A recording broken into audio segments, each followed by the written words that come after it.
Buenas tardes, hermanos, de nuevo. A una convocatoria de estudio bíblico. No os olvidéis, seguimos en Hechos de los Apóstoles y hemos hecho un pequeño desplazamiento hacia considerar la iglesia de Corinto que fundó Pablo en su momento. Estamos pendientes, según Hechos de los Apóstoles, a adentrarnos en el capítulo 19, donde se nos habla de la iglesia de Éfeso. Sin embargo, precisamente por ese motivo, para educarnos en la iglesia y para comprobar que en la iglesia siempre han habido problemas, siempre han habido dificultades, que forma parte de nuestra propia naturaleza el conflicto. No pensemos que la iglesia es una balsa de aceite. No, es imposible. No lo hagamos porque nos vamos a estrellar, nos vamos a equivocar. Y no va a ser eso lo que realmente es la realidad. Mirad, en el capítulo 5 de Corinto aparece otra situación conflictiva que el apóstol Pablo le da su parecer y su decisión.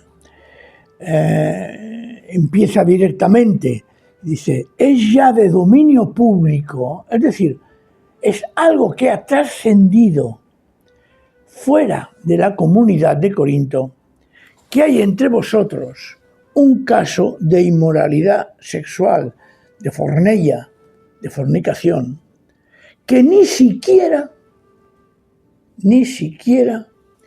entre los paganos se tolera. A saber, que uno de vosotros tiene por mujer a la esposa de su padre. Esto es algo escandaloso en una comunidad. Y no olvidemos lo que dije el otro día, aún Pablo así lo sigue llamando los santos. Es algo escandaloso porque hay sexo con un hombre y su madre o madrastra en la congregación. Yo quiero pensar que es con su madrastra. Sería algo terrible que se confirmase que fuera con la esposa de su padre, es decir, su madre. Pero bueno, todo es posible porque la moralidad en aquella época era algo que no se tenía en cuenta. De hecho, la homosexualidad, por ejemplo, no era considerada algo inmoral. Pero aquí nos encontramos, pues, que hay alguien que tiene sexo con su madrastra, vamos a ponerlo, a bajar el listón, en la congregación, es decir, de un creyente. Dice, en el versículo 2, Pablo está indignado y dice, ¿y de esto os sentís orgullosos? El texto aquí no hace una pregunta, hace una aseveración. ¿Y de esto os sentís orgullosos? ¿Orgullosos por el pecado? ¿Orgullosos por la inmoralidad sexual? ¿Orgullosos por la desobediencia a Dios?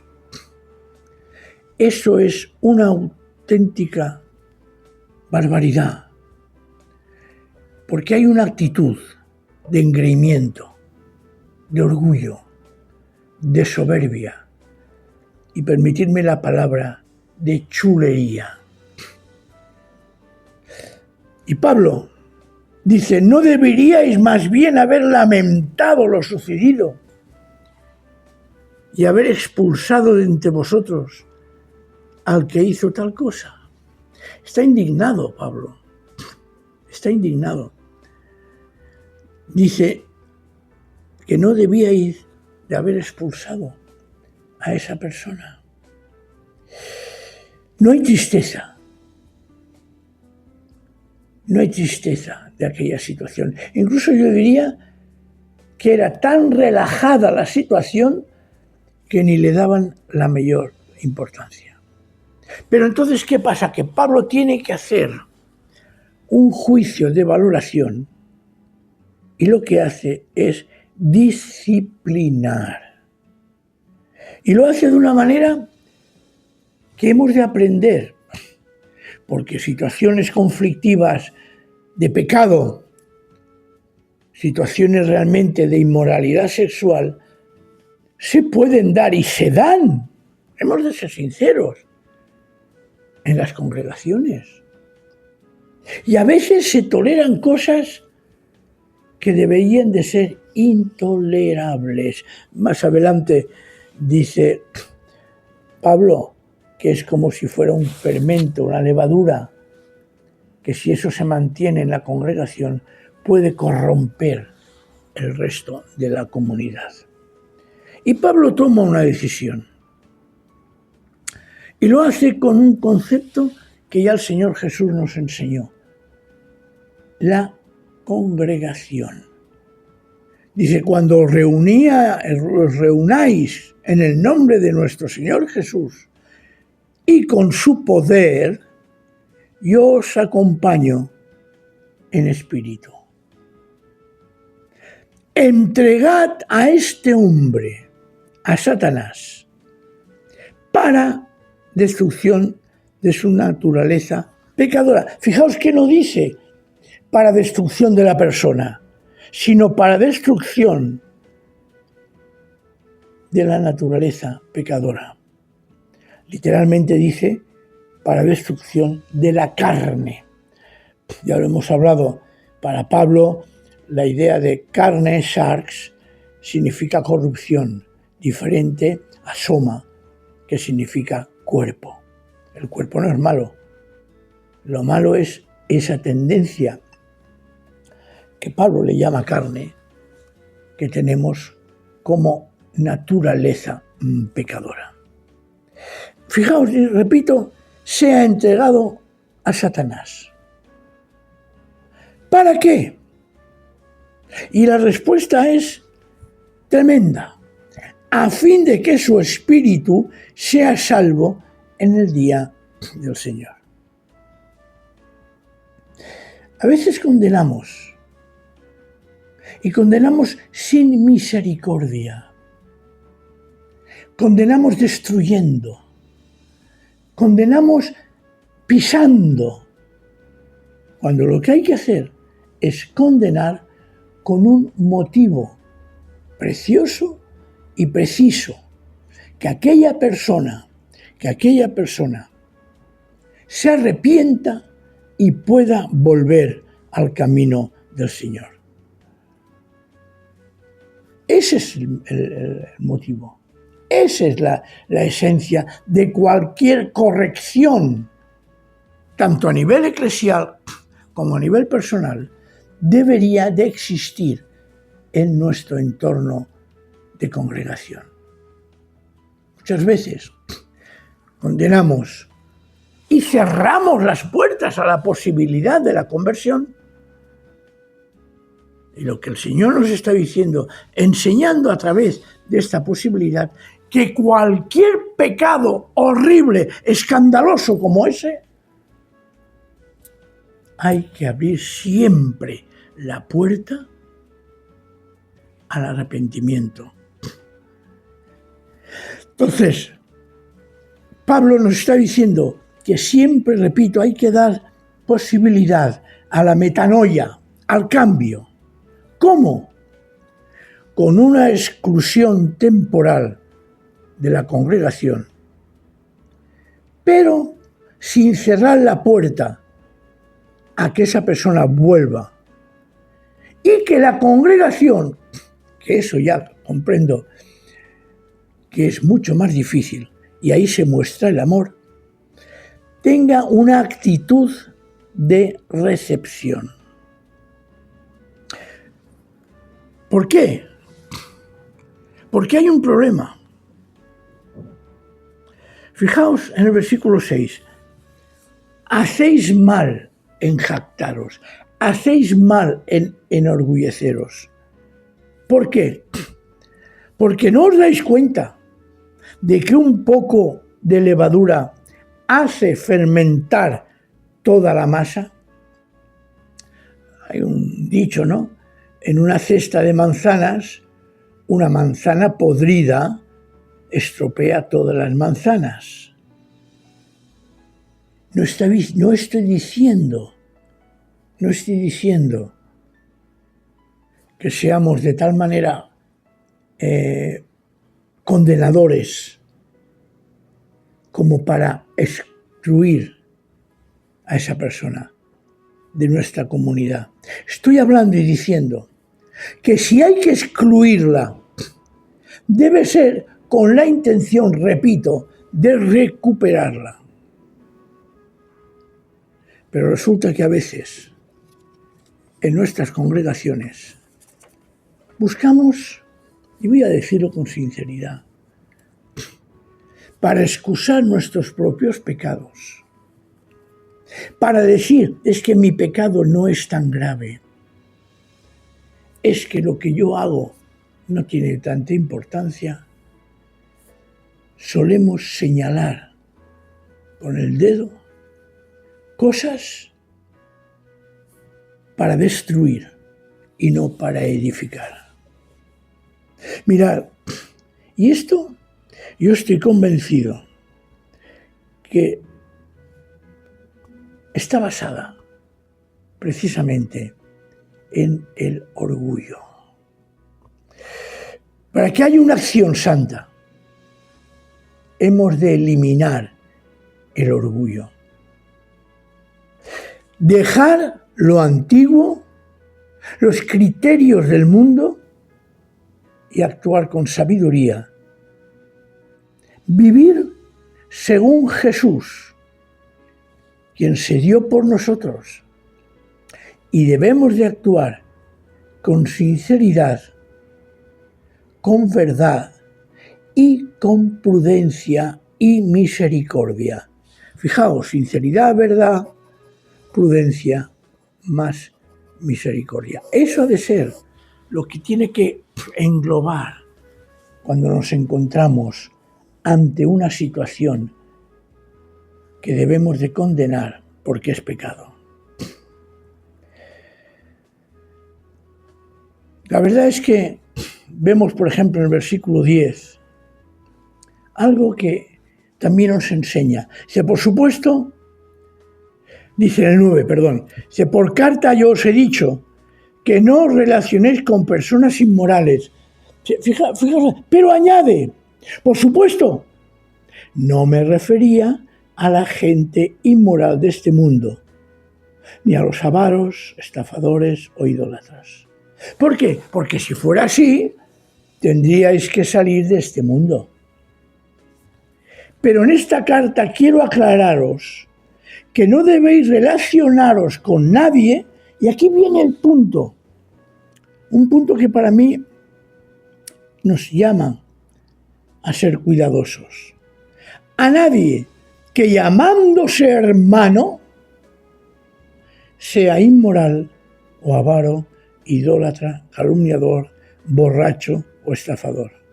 Con tal persona ni siquiera debéis juntaros para comer. Porque el fundamento no es rechazo a la persona. El fundamento es la hipocresía de aquella persona que diciéndose hermano, confesando su fe, aparentemente mostrándose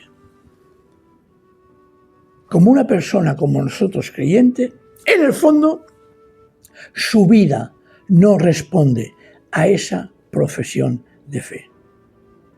Por eso dice, cuidado, cuidado. No podemos vivir fuera del mundo, pero vivimos en el mundo. Y lo peor es cuando descubrimos la hipocresía de alguien que diciéndose creyente, vive según el mundo. Ese es un tema que hay que tener presentes y hay que tener cuidado. Con lo tanto, esta tarde vamos a quedarnos con esta idea. Primero, si descubrimos o se manifiesta evidentemente un pecado grave, escandaloso, de pecados tenemos todos, indudablemente, pero hay pecados que desdicen, que manchan, que estropean el testimonio de la Iglesia. Y esta persona hay que apartarla, como dice el entregar a Satanás, para que realmente recapacite, realmente se dé cuenta y que el día que haya conversión, recibirlo de nuevo en la congregación. Pero con una particularidad, también nos avisa, cuidado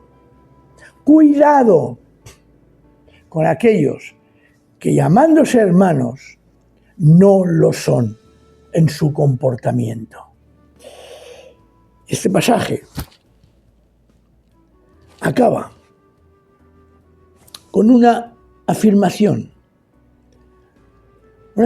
que después en otro momento, más adelante, lo va a especificar en un caso concreto que sería en el capítulo 6. ¿Acaso me toca a mí juzgar a los de fuera? No nos toca a nosotros juzgar a la gente del mundo. Y sigue, no sois vosotros los que debéis de juzgar a los de adentro sí. Porque Dios, dice el versículo 13, juzga a los de afuera.